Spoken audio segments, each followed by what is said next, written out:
talking about rolling back prices. Walmart. Well, let me tell you about the Walmart of the 1850s in Pickens County, in a little town by the name of Pendleton, South Carolina. There was a set of brothers, the Hunters brothers, that had a fancy general store. And not only did it have things from all kind of things like food and hats and things, it even had its own resident ghost. How about that for rolling back? It was a general merchandise store built in 1850 in the historic town of Pendleton.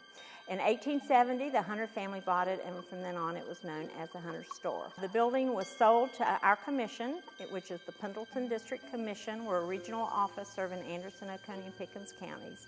And we purchased it in 1968 and moved in. We have an interesting resident of our building.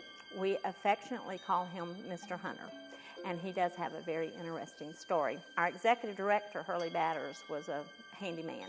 And at the end of the day, he bid everyone goodbye, called his wife and said, I won't be home for supper tonight. I'm going to stay and do some handiwork upstairs. So he bid everybody bye, locked the doors, went upstairs, and began working. And then he heard a door shut downstairs. So he thought, well, someone must have come back. Now, he came down the steps, looked, the door was shut, and suddenly he heard footsteps upstairs. Well, he knew that he was the only one upstairs and there was no one up there. So he changed his mind, called his wife, and went home for supper after all.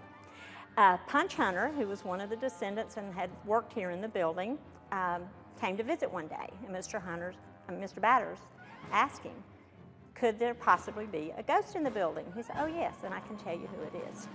There was a gentleman in 1890s, and he was riding on a horse in the 6 and 20 Creek down the hill from us here. He was inebriated, and he fell off the horse into the creek. He was a friend of the Hunter boys who were running the store. And upstairs they had a caretaker's room that they had set up if they needed to stay overnight. So they put the gentleman in the bed upstairs and left him. And when they came back the next day, Punch tells us that he was frozen to death.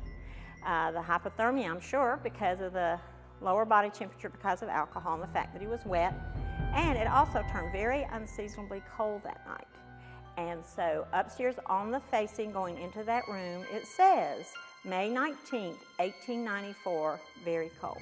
And we feel like that is the night that he actually spent the night here and didn't make it home. The thing that we hear, so that we know that there's someone here, is the footsteps, as we mentioned that Mr. Batters noticed many years ago.